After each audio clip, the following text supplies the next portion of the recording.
Kim. Hi, this is Shauna. Hi, this is Kay. This is Thriving LDS Singles Sisters Podcast. Hello, everybody. Today we are going to have an open discussion about how we make holiday decisions after divorce. One of the things that happens after you get divorced or you lose somebody in the family is all of your traditions and everything has been switched up or is mixed up or feels a little bit chaotic.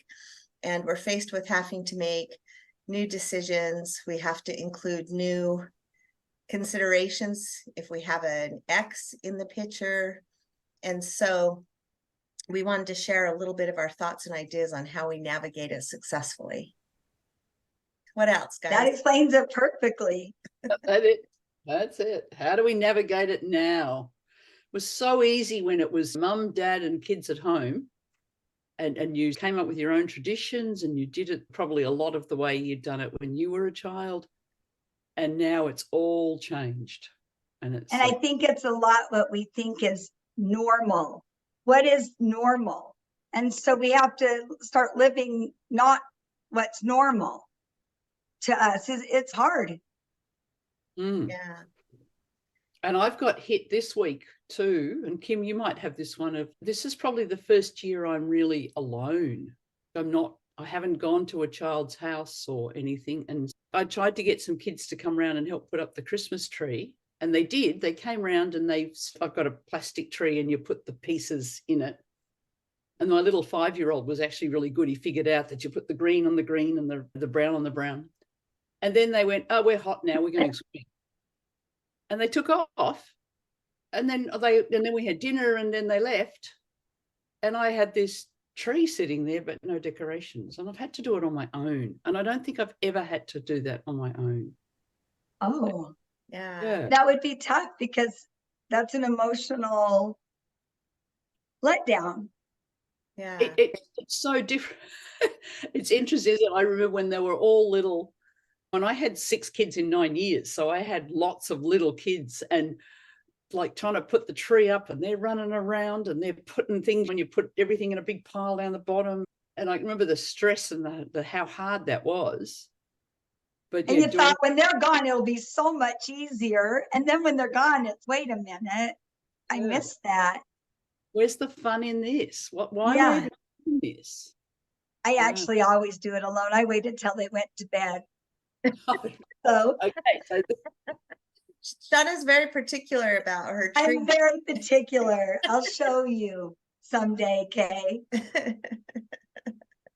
That is hard. We all have different normals, right? We all have different normals. And so people don't even know if you're having a hard time because like me, I wouldn't even have thought of that because I do it alone. It was my plan.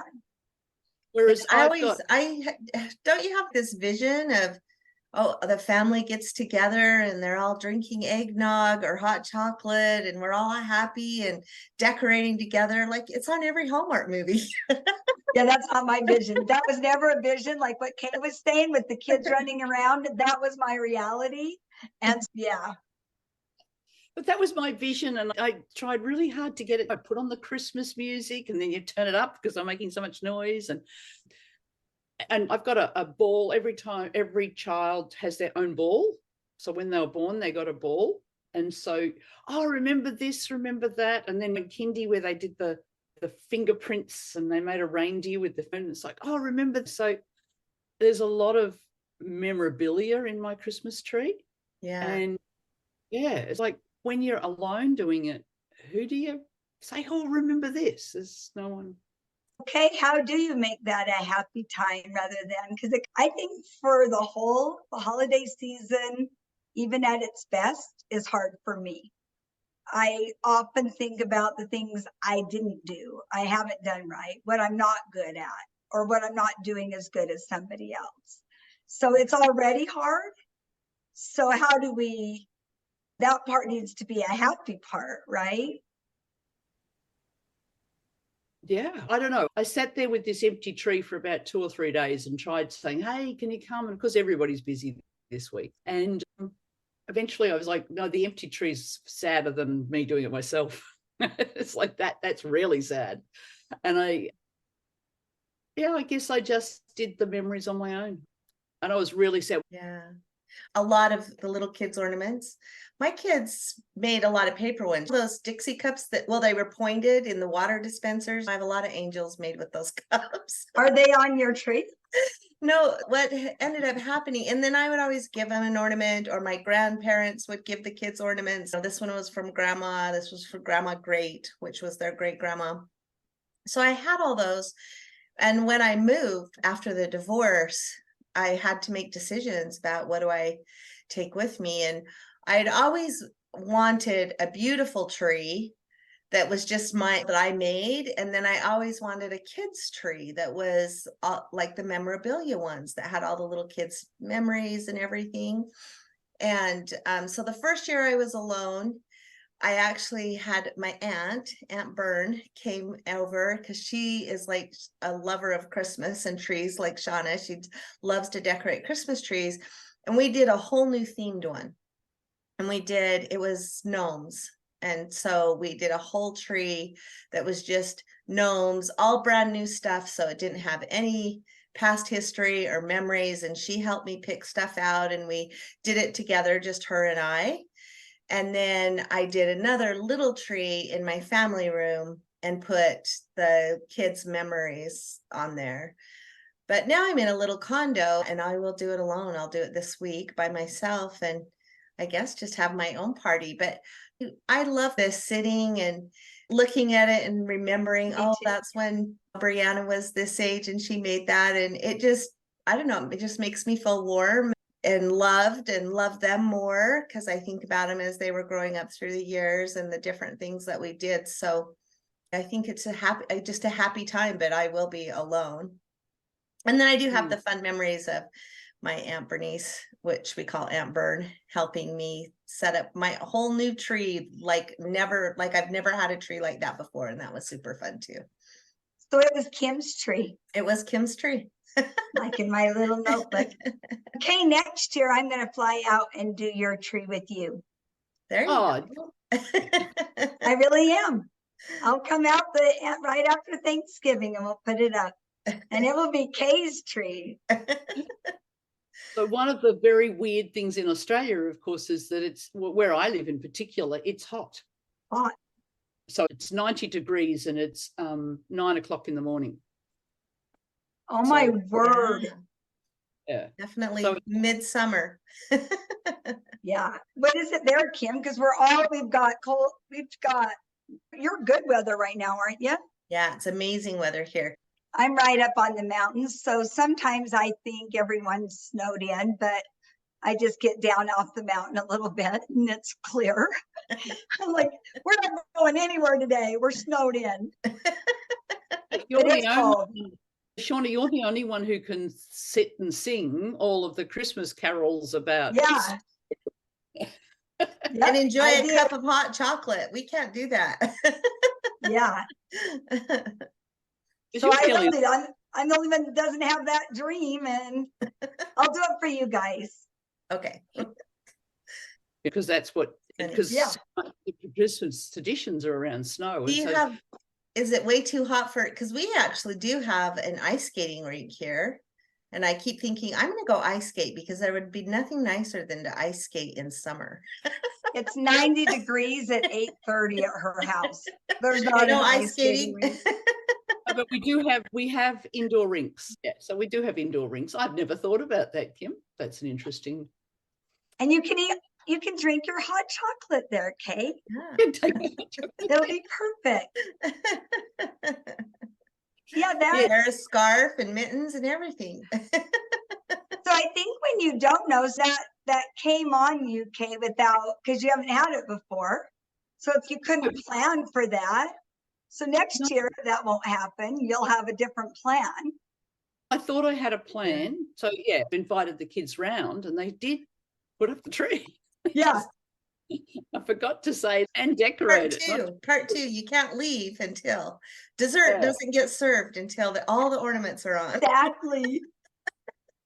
Yes, I'm not quite sure what happened to my communication there. And then my youngest daughter often comes around because she lives by herself, and she'll often come around, but she's been getting a lot of work and stuff, and so yeah, she was busy. So you're going to be, it sounds like with your families traveling and going to the in-laws and things, you'll be alone more this year than you have been in years past. Yes. And I've done a few of the things that we actually suggested. So I've been to, yesterday, the mayor of the town runs I can't believe, I went to a seniors Christmas dinner yesterday. I'm like, I'm not senior. Were you like, look at these old seniors, people. You don't embrace the anyway, title, really. but And yeah, so it was beautiful. We had some of the world's top singers performing for us. Oh, I was so in love with this guy. He's the head lead of Les Miserables in London at the moment, in the West End. Oh, nice. And he was, you could see him in that. I mean, he's singing Christmas carols, but yeah, you could see him in that role of, wow, he was strong and powerful. And he must have been really tall. He was way taller than everybody else. And that's so cool. I love that, Kay. I'm so glad that you did that. Start doing some of those things. That's awesome. So it was a lovely, very beautiful event. Yay. Something you haven't done before. Never done that before. Never even really thought about doing something like that before. Chelsea said last week, remember, she said, being single gives you a chance to do so many things you've never done before. Yeah. We have to look at it that way. It's a lot of in your perspective. That's good. Yeah, so that was beautiful. And yeah, this wasn't just any old person, even though they were people that were born in this town. They've obviously all come home for Christmas because they're all performing around the world in various musical theatre shows. So now little Hallmark movies, those stars always come home. Always come home. Yeah, they always do end up with mom and dad, don't they? Yeah. One of the guys said this is his first Christmas home in 6 years or something. So yes. Wow. Oh, that's awesome. Yeah. I know. So this is the first week of Advent. So hope is always the theme of the first week of Advent, and that Christ was the God of hope. That's in a scripture. I can't remember off the top of my head which one. I'm not even going to try to remember. I'll mess it up. But so if you start reading, you can read Luke. It's 24 chapters. So you can catch up, start reading Luke, a chapter a day, and you'll be there for Christmas. So that was my thing to add to my whole Advent little meditation that I do for myself. And Kay, I know you're really good actually at reading the scriptures every day as like one of the first things you do. Yeah, it's one of the first things I do, but I tend to do the Come Follow Me program. I haven't really thought about doing the birth story. Yeah, and we covered all of that the first part of the year, and up till like through Easter, It was really big right then. But it's fun to go back now and go back and reread it. So I know the Deseret Books got a hope wreath, don't they? Yeah. What are they doing? Yeah. I have one of those that has the candles that you can light. Yeah. I've had different versions of it, and I was going to put mine in. I haven't put mine out yet. I haven't put Christmas out yet because I was in Salt Lake over the weekend. I know it's my thing to do this week. And so I'm going to get my Christmas all up, and then I'll have my wreath that I can burn a candle. In the Scandinavian countries, which is where my ex is from, but also where my stepmom's from. She's from Denmark. And I think it was actually more common in Denmark. They have a candle that has the 24 days. Do you have anything like that, Kay? It was my favorite part because we would have it sitting on the dinner table at night. And then when we would sit down to eat dinner, we would burn the candle, and we would burn it down a day at a time. We basically just have the candle lit, and it burns down to all through the 24 days. And I know we actually looked it up when I was at my mom and dad's over the weekend, and they sell them on Amazon. So you could always get a candle for next year. There you go. Make that part of your tradition. Actually, do you know what I did buy this year from one of those online places? Is a jigsaw puzzle, and it's a nativity scene, and it comes in a box, and each of the each, like with the, 1, 2, Is it 3, 4. wood? And it's a piece of jigsaw puzzle, and you do one corner and a bit each day. I saw that. It's an Advent jigsaw puzzle. That's awesome. It's challenging. I'm like, whoa, this is hard. There was lots of different sorts and lots of Father Christmas type ones, but I bought the Jesus one.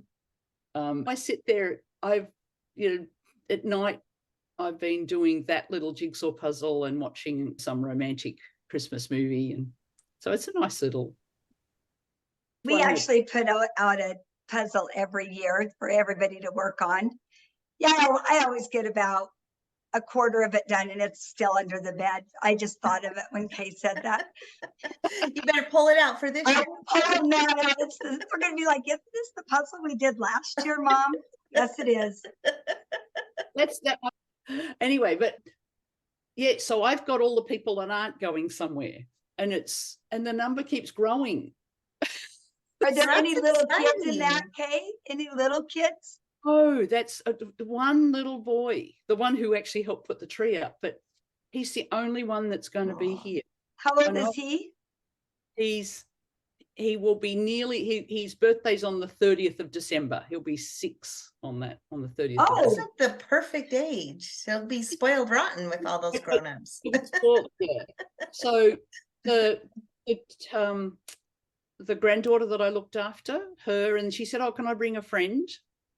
And then my 22-year-old, and she says, can I bring a friend? And I'm like, I've got a tiny little house. I've moved into this townhouse, and suddenly I'm hosting what could be 15 people or something for Christmas. So it's Exactly what you want. And your ex, right? I like to throw that in. I've got my ex. Yeah, so I guess that's the topic here, isn't it? Yeah. Because it's so 2 of my sons are divorced, so they'll be alone. So it's all of the odd bods. So the 2 sons are divorced, so they'll be alone because they won't get their kids till the next day. And yeah, one of them his dad lives with him, and he said, can I bring Dad too? And yeah, we've been divorced now for something like 30 years. So I'm not, all the angst and anger and all those things have pretty well gone. But I still don't particularly like him. But yeah, he's coming to my house for Christmas. But you can be in the same room at least with them, huh? I can be in the same room. We won't have It's not fights. uncomfortable. We do a lot of things for our kids, don't we? So my ex-husband went to prison. He was there almost 13 years. And I saw him at the divorce hearings while he was in jail. They brought him in his shackle and outfit. And I didn't see him again until my son got married. It was the 3rd son that got married. He didn't come to the others. He was invited. He was home. But my kids were really nervous. Like they were really scared how that was going to go, and they were anxious. So I just walked right up and acted like I just saw him yesterday. But it was And put everyone at ease. it was tough, and so everybody else was okay, but it was hard on me. Yeah, I had a similar thing. This was actually last year. One of my grandsons has his birthday is the day after Christmas. And my daughter decided to have his birthday party on New Year's at my house that I used to live in, that I left. That your ex lives in now. That my ex lives in now, yeah. And I was like, sure, of course, no big deal. That's no problem, because you definitely don't want your children to feel you have any angst at all about those kinds of things. But the more I thought about it, the more I got a little nervous about just being back in that environment and having to go through my own triggers. Not that I want the house, or it's just it just brings stuff up. Yeah. And so the day got closer, and I prayed a lot. Please help me through this. I just need to put on a cheerful face and be there for my little grandson Theodore, and everything's going to be fine. And so I prayed and prayed. The day came. I was in Salt Lake, and the day came for us to go, and we had a terrible snowstorm, and the power went out. And I was like, wow, were my prayers answered? And they ended up having to move it to the gym at the church because he didn't have power at the house. Your prayers were answered. It's perfect. But So it made a really hard I think situation a little less hard. yeah, and it had nothing to do with being with him because I was fine at the ward house or in some kind of neutral setting, but I was really feeling some angst about actually being back at the house. So it was nice that it turned out okay. And then I think my parents were modeled this because my dad and my stepmom, my dad and mom got divorced when I was 7. And then my dad was remarried and then they had 3 kids. So I grew up in a yours, mine, and ours family. We were like the Brady Bunch, and we never distinguished between halves, steps, wholes. We were just all brothers and sisters.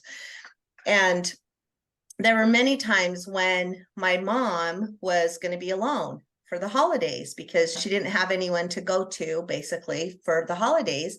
And so my dad and stepmom would invite her to come to Christmas and to Thanksgiving. And actually my little brother he was one of my dad and stepmom's kids. Until he was an adult, he thought that was his Aunt Edna. He had no idea that was really my it's cute dad's because ex. the grandkids will say to me about my husband's ex-wife, Grandma Lori. Yeah, I know her, because they'll be like, I didn't know you knew Grandma Lori. Does she know Grandpa? Yeah, we all know each other. It's good. It's fun. I had a fun one, a story like that, because mine's a yours, mine, and ours type family. So my husband, we got divorced, I'm remarried, had 2 more children, and they used to get envious of their older siblings who had 2 dads and they only had 1. They're like, wow, but your husband must have been how a do good we dad. get 2 dads? And they would go on access visits and the 2 little ones didn't. And they, well, can we go visit him too? They don't know. And they did. They grew up. So we would do parties and things together, and they grew up with him when he would like, oh, hello. And he would be quite friendly to them and quite nice to them and stuff. Oh, because that's so good. like him, they grew up thinking, they knew that they were half sisters, but very early on, they were just their brothers and sisters. And now as adults, they're just brothers and sisters. So awesome. There's no half brothers and sisters. And that is a dream way to do it. And it comes a little bit down to everybody getting on, because then there's no, you can't talk to them or whatever. It's everybody. Yeah, that's way better. It's way better. Yeah. That doesn't mean you still like the person, though. It's just, but I do appreciate that he was nice to those 2 little girls. And I can still remember the first time he saw them, I think, and we're actually at a funeral, and one of them was just crawling. So the first one was very young, and she crawled over to him because the other kids were talking to him. So he crawled over and literally pulled herself up on his knees, and he's, oh, hello, who do we have here? Oh. Yeah. That is really nice. It's easier for a woman than a man to do that, if you ask me. So that's really nice that he was like that. Yes. So that's made it good. Yeah. So he will, and we've had a few Christmases together, but I think this is the first year I will actually host it with him coming. But that's okay. It's fine now. But better that than not having your kids there. That's how I am. And not tearing them into pieces, like feeling guilt. Yeah, can't leave Dad by himself, but we don't want to leave you, and so let's just all get together. It's so much better. And better for like the children, no matter who their dad is. I don't know whether your kids quite the same, but they love their dad. Like they now as adults, and some of my children are actually in their mid 40s. And they go, yeah, we can see the problem with Dad. It's not that they're not saying he's a great person. What'd you divorce him for? They're going, with my kids, I did the same thing. While he was in prison, I took the kids to Florida and to South Carolina to see him. I didn't go in, but and then when he went to the halfway house in Vegas, if they asked, I drove him down. I would drop him off, like he got a place outside of the when he got out.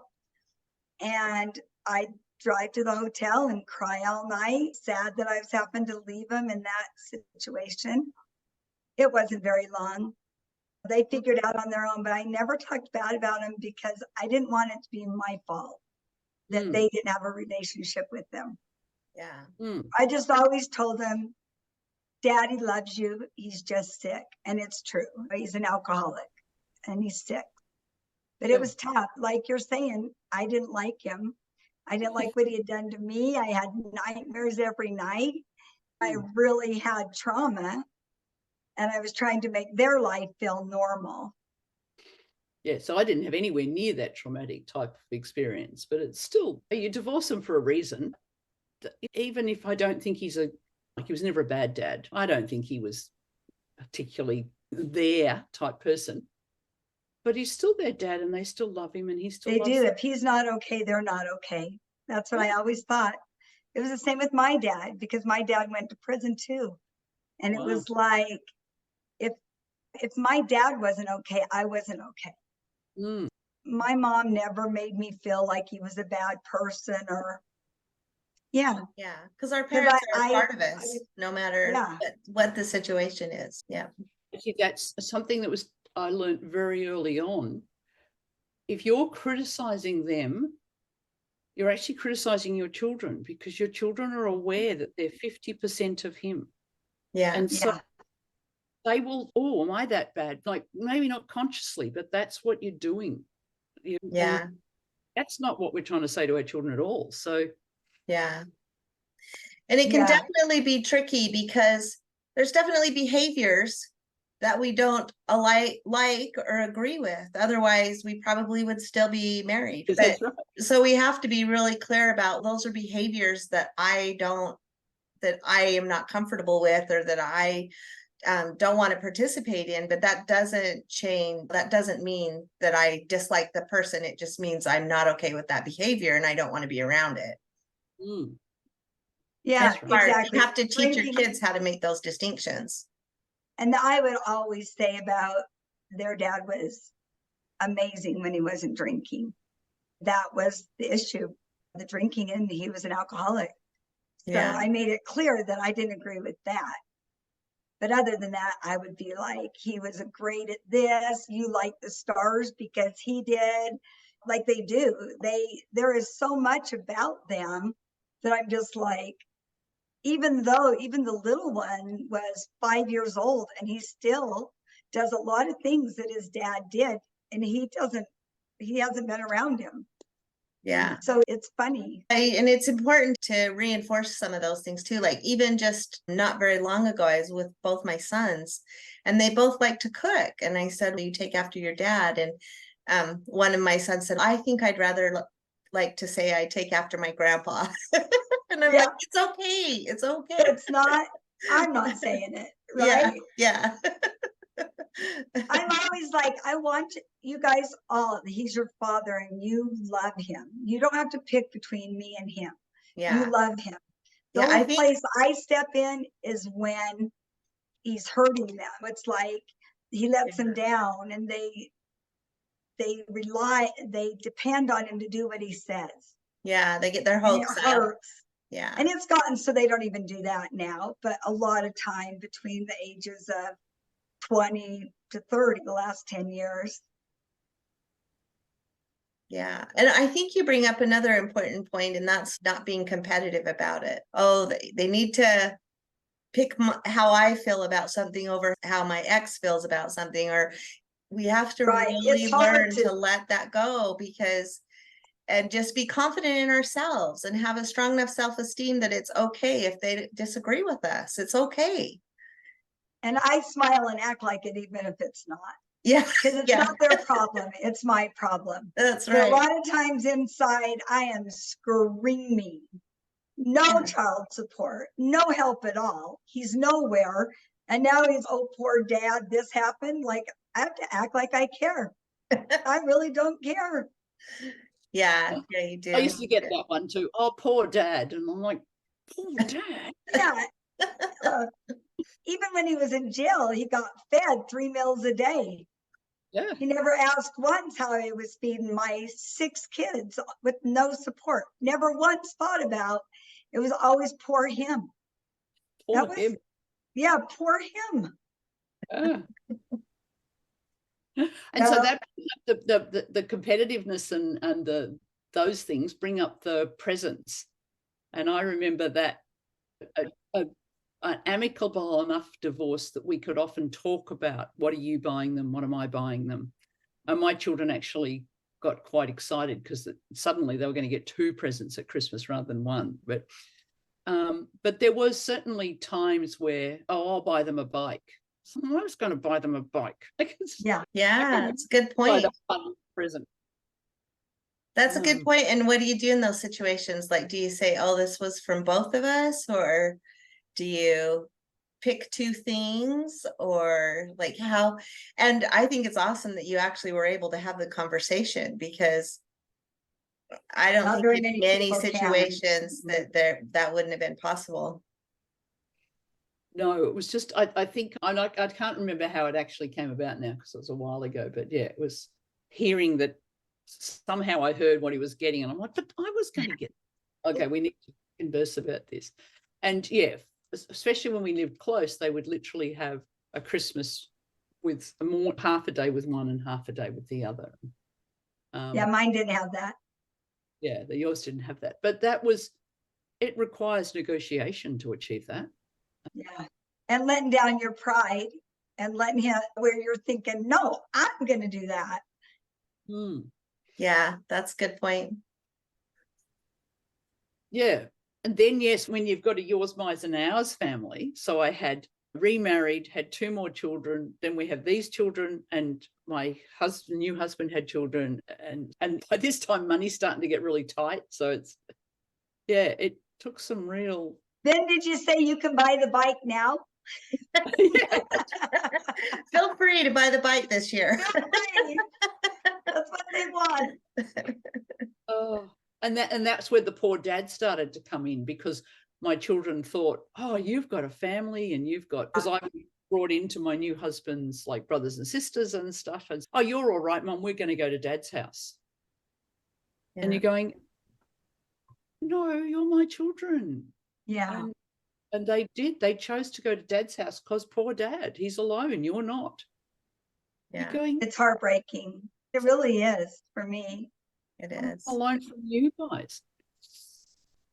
Because now, of course, it's another phase, isn't it? And I realize that a lot of the feelings I've got now are empty nest syndrome. Like, right. We would have them anyway. When I was thinking about, well, if my husband was here, we'd do the tree together. And I'm thinking, yeah, he actually wasn't very good at doing the tree. Yeah. He'd just be there to supervise, maybe tell you if the ornaments in the right place. He'd be watching the Hallmark movie and drinking the hot chocolate.